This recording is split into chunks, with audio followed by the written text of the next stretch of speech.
కథా శీర్షిక సంగీతమే పరమౌషధం. రచించిన వారు నరహరిరావు బాపురం. చదువుతుంది సౌజన్య పతివాడ. 6వ తరగతి పిల్లలందరూ ఆ అనిల్, ఆ అనిల్, ఆ అనిల్ అని ఏడిపిస్తుంటే వాళ్లను కోపంగా చూస్తూ ఇవతలకు వచ్చి కూర్చున్నాడు అనిల్. అనిల్కి జతగా తన అన్న సునీల్ కూడా వచ్చి అనిల్ పక్కన కూర్చున్నాడు. అది లంచ్ అవర్ కావడంతో అందరూ డైనింగ్ హాల్లో కూర్చొని తింటున్నారు. అనిల్ పేరును ఆ నిల్ అని ఆట పట్టిస్తూ ఉంటారు ఆ స్కూల్లోని కొందరు ఆకతాయి పెద్ద పిల్లలు. తమ చేతులతో జీరోగా చూపుతూ నిల్ నిల్ అనిల్ అంటూ ఎగతాళి చేస్తూ ఉంటారు. అనిల్ పేరుతో ఇంకో 2 పిల్లలున్నారు ఆ స్కూల్లో.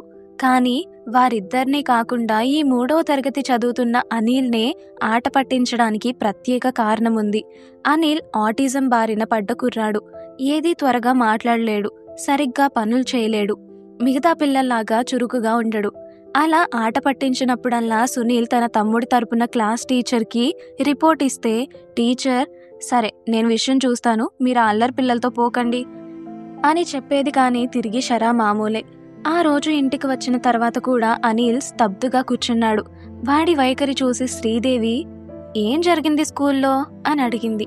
వాడేం చెప్పకపోవడంతో సునీల్ని పిలిచి అడగగానే అమ్మా, స్కూల్లో పెద్ద పిల్లలు తమ్ముడిని ఏడిపిస్తున్నారు అని విషయమంతా చెప్పాడు సునీల్. వెంటనే శ్రీదేవి అనిల్తో రేపు స్కూల్కొచ్చి నేను హెడ్ మాస్టర్తో మాట్లాడతాను అని చెప్పింది. కొంత సమయం తర్వాత శ్రీదేవి సమోసాలు తిందురా అనిల్, నీకిష్టమని చేశాను అని పిలిచినా వెళ్ళలేదు అనిల్. బుంగమూతి పెట్టుకొని అలానే కూర్చున్నాడు. శ్రీదేవి వాడి దగ్గరకు వచ్చి ప్రేమగా ఏం నాన్నా అని అడగగానే గట్టిగా ఏడ్చేశాడు అనిల్. వాడి కళ్ళు తుడిచి దగ్గరికి తీసుకుంది అమ్మ మనసు. అనిల్ అక్షరాలు కూడు పలుక్కుంటూ నా పేరెందుకు అనిల్ అని పెట్టారు, అనిల్ అని పెట్టొచ్చుగా అని అడిగాడు. శ్రీదేవి ప్రేమగా అనిల్ కాదు నాన్న, అనిల్ అనే పలకాలి ఆ పేరుని అని అనగానే అనిల్ తనదైన రీతిలో మరి అన్నకు సునీల్ అని పెట్టారే, సునీల్ అని పెట్టుండొచ్చు కదా అని పలకడానికి కష్టపడుతూ అడిగాడు. శ్రీదేవి అనిల్ని ప్రేమగా లాలిస్తూ పేర్లు అలానే ఉంటాయి నాన్న, అనిల్ అంటే మీ స్కూల్లో పిల్లలు అన్నట్లు నిల్ కాదు, అంతం లేనిది అని అర్థం, అంటే ఇన్ఫినిటీ అన్నమాట అని అనడంతో ఇన్ఫినిటీ అంటే అని అడిగాడు అనిల్. శ్రీదేవికి ఏం చెప్పాలో తెలియక 2 చేతులను సాగినంత వరకు చాపి ఇంతకంటే ఎక్కువ ఆకాశమంతా అని చెప్పింది. వెంటనే అనిల్ ఆశ్చర్యంగా మరి వాళ్ళందరూ నిల్లని ఎందుకు అంటున్నారు అని అడిగేసరికి శ్రీదేవి ఏమాత్రం విసుక్కోకుండా వాళ్ళకు అర్థం తెలియక అలా అంటారు. అనిల్ అంటే గాలి అని ఇంకో అర్థం కూడా ఉంది నాన్న, గాలి అన్ని చోట్ల ఉంటుంది, ఎంత గొప్ప కదా, ఆ పేరు నీకుంది, నువ్వు కూడా గొప్పే అని అంది. వీళ్ళ పక్కనే ఉన్న సునీల్ మరి నా పేరు అని అడిగాడు. శ్రీదేవి సునీల్ని దగ్గరికి తీసుకుంటూ నీ పేరు కూడా గొప్పదే, 2 పేర్లకు దాదాపు ఒకే అర్థం వస్తుందని అలా పేర్లు పెట్టాం అని అంది. వెంటనే సునీల్ చేతులు చాపి అనిల్ని దగ్గరికి తీసుకున్నాడు. మరుసటి రోజు స్కూల్కి వెళ్ళను అని మారం చేస్తున్న అనిల్ని బలవంతంగా తీసుకెళ్తూ నేను మీతో పాటు వచ్చి హెడ్ మాస్టర్తో మాట్లాడతాను అని స్కూల్కి వెళ్ళింది శ్రీదేవి.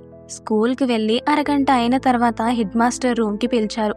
శ్రీదేవి ఆకతాయి పిల్లల అల్లరి గురించి చెప్పింది. అది విని హెడ్ మాస్టర్ ఒక్క క్షణం ఏమీ మాట్లాడలేదు.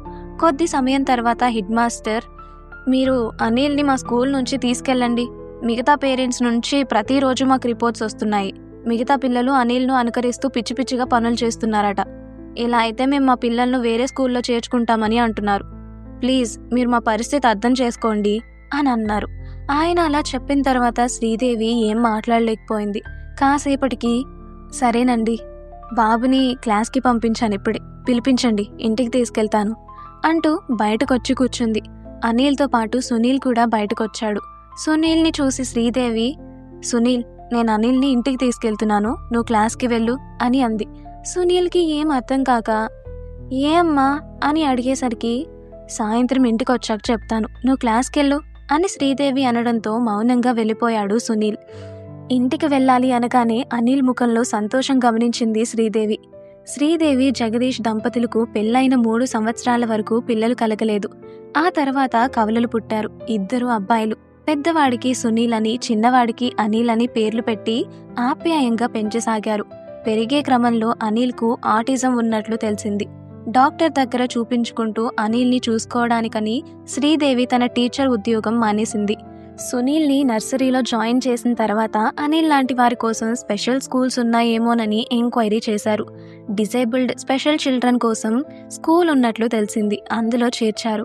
అక్కడ ఆటిజం ఉన్న పిల్లలే కాక మెంటల్లీ రిటార్డెడ్ పిల్లలు, అంగవైకల్యం ఉన్న పిల్లలు అందరూ ఉన్నారు. ఆ స్కూల్లో చేరిన తర్వాత అనిల్ అక్కడ ఉన్న వివిధ రకాల పిల్లలను అనుకరించడం చేయసాగాడు. ఇంట్లో కూడా వాళ్ళలాగా చేయడం చూసి శ్రీదేవికి భయం వేసింది. ఆటిజం క్యూర్ అవ్వడమేమో కానీ లేనిపోని అనుకరణలతో కొత్త తలనొప్పి తీసుకొస్తున్నాడని ఆ స్కూల్ మాన్పించేసింది. సునీల్ స్కూల్లోనే స్పెషల్ రిక్వెస్ట్ చేసి చేర్పించారు. ఇక్కడ స్కూల్లో ఈ రోజు ఇలా జరగడంతో అనిల్ని ఇంటికి తీసుకొని వచ్చిన తర్వాత చాలా ఆలోచించింది. ఇక మీదట ఏం చేయాలని. చివరికి జగదీష్, శ్రీదేవిలు చర్చించుకొని కొన్నాళ్ళు ఇంట్లోనే చూసుకుందాం అని నిర్ణయించుకున్నారు.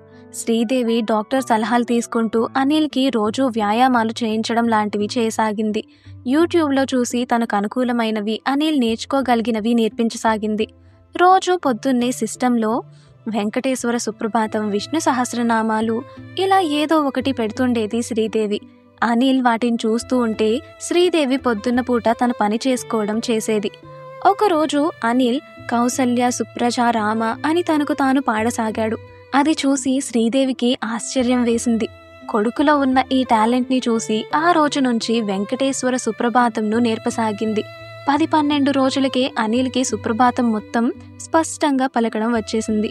తర్వాత విష్ణు సహస్రనామాలు, లింగాష్టకం, లలితా సహస్రనామాలు, మణిద్వీప వర్ణన ఒక్కొక్కటి నేర్పసాగింది. అన్నిటినీ చక్కగా నేర్చేసుకుంటున్నాడు అనిల్. మామూలు సమయాల్లో మాట్లాడడానికి నోరు సరిగ్గా తిరగనిది ఈ స్తోత్రాలు మాత్రం చక్కగా సుస్పష్టంగా ఎక్కడా నిలపకుండా చెప్పేస్తున్నాడు, అది రాగయుక్తంగా. ఇంటికి దగ్గరలో ఉన్న వెంకటేశ్వరుని గుడిలో సాయంత్రం అరగంట స్తోత్ర పారాయణం చేసేటట్లు ఏర్పాట్లు చేసుకున్నారు. అనిల్తో పాటు సునీల్ కూడా ఈ కార్యక్రమాలలో పాలు పంచుకోసాగాడు. ఓ రోజు శనివారం సాయంత్రం విష్ణు సహస్రనామాలు పారాయణం ముగిసిన తర్వాత ఒక ముత్తైదు శ్రీదేవి దగ్గరకు వచ్చి, అబ్బాయి శ్రావ్యంగా పాడుతున్నాడు, సంగీతం నేర్పించకూడదు అని అంది. ఆవిడ అలా అనగానే శ్రీదేవి మనసులో అవును, ఎందుకు నేర్పించకూడదు అని అనుకుంది. వెంటనే శ్రీదేవి, థ్యాంక్ యూ బామ్మగారు, ఇన్నాళ్ళు మాకు తోచలేదు, ఇప్పుడు మీరంటుంటే బాబుకు సంగీతం నేర్పించాలని అనిపిస్తుంది అని అంది. శుభం భూయాత్ అని చెప్పి ఆమె అక్కడి నుండి వెళ్ళిపోయింది. శ్రీదేవి ఇంటికి వెళ్ళి భర్త జగదీష్తో వివరాలన్నీ చెప్పి, ఆవిడన్నట్లు బాబుకు సంగీతం నేర్పుదామండి అని అడగగానే జగదీష్ కూడా సరే ఆలోచిద్దాం, సంగీతం నేర్పించేవారు ఎవరున్నారో విచారిస్తాను అని అన్నాడు. ఒకరిద్దరి దగ్గర చేర్పించడానికి వెళ్తే అనిల్ని చూసి ఆటిజం ఉందని తెలిసి నేర్పించలేమని చెప్పేశారు. ఈ మధ్యలో ఆన్లైన్ సంగీత క్లాసులు ఎవరు చెప్తున్నారని చూడసాగింది శ్రీదేవి. లక్కీగా భార్యాభర్తలు ఇద్దరూ కలిసి క్లాసులు నడుపుతున్న పరమహంస, శ్రావణి దంపతులు పరిచయమయ్యారు. వాళ్ళుండేది బెంగళూరులో. శ్రీదేవి తన కొడుకు గురించి వివరాలన్నీ చెప్పి అనిల్ స్తోత్రపారాయణం వీడియోలు పంపింది వారికి. వాటిని విని వారు అనిల్కి నేర్పించడానికి వెంటనే ఒప్పుకున్నారు. రోజు పొద్దున్న సాయంత్రం 2 గంటలు సంగీత పాఠాలు చెప్పడానికి సిద్ధమయ్యారు పరమహంస, శ్రావణి దంపతులు. పొద్దున చెప్పే పాఠాలు వింటూ సునీల్ కూడా సంగీతం నేర్చుకోవడం ఆరంభించాడు. సాయంత్రం పాఠాలు చెప్పడం 4 గంటలకు ఉండడంతో ఆ సమయంలో పాఠాలు వినలేకపోయేవాడు సునీల్. స్కూల్ నుండి వచ్చేపాటికి 6 అవుతుంది. ఇంకా సునీల్ చూసి నేను స్కూల్కి వెళ్ళను, తమ్ముడితో పాటు సంగీతం నేర్చుకుంటాను అని మొండికేయడం ఆరంభించాడు. అంతకు ముందే అనిల్ స్కూల్ మానేసినప్పుడే తమ్ముడు లేకపోతే నేను వెళ్ళను అని మొండికేస్తే వాడికి ఎలాగోలా సర్ది చెప్పి పంపారు.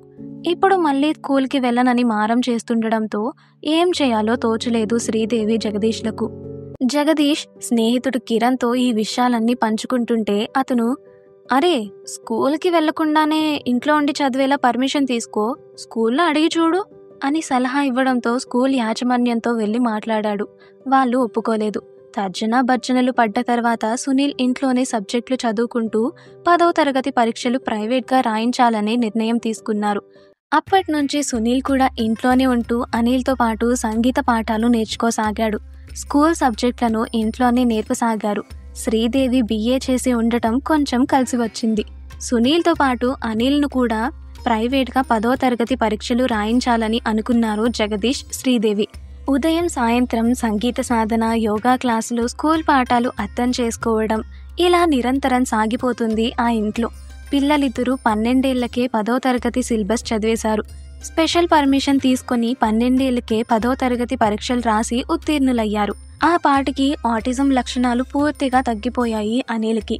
కవల పిల్లలవడం మూలాన సునీల్, అనిల్ ఇద్దరూ చూడటానికి ఒకే విధంగా ఉంటారు. ఇప్పుడు ఎవరు అనిల్, ఎవరు సునీల్ అని బయట వారికి గుర్తించడం కష్టం. అసలు ఆటిజం ఎవరికి ఉండింది అని కూడా ఎవరూ తేల్చుకోలేరు. సంగీతం, యోగా, సాధన సాధన సాధన అంతే.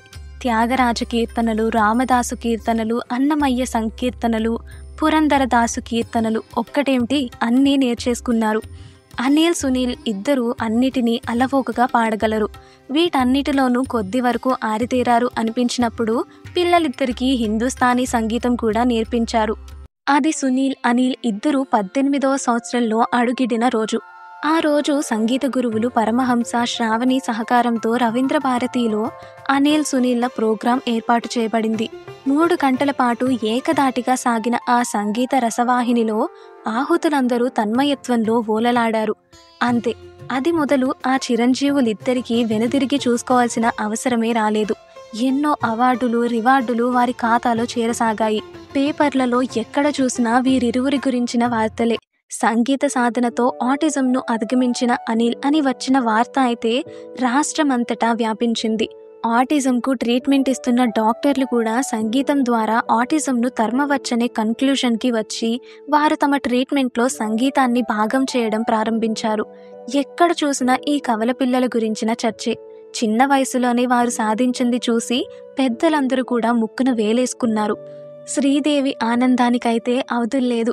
అప్పుడెప్పుడో సంగీతం నేర్పమని చెప్పిన బామ్మగారిని ఎన్నోసార్లు తలుచుకుంది. కృతజ్ఞతలు చెప్దామని ఆ గుడి పరిసరాల్లో ఎన్నోసార్లు వెతికింది. ఒక్కసారి కూడా ఆమె తిరిగి కనిపించలేదు. ఆ మిరాక్యులస్ మూమెంట్ని గుట్టుగా గుండెల్లోనే దాచుకుంది.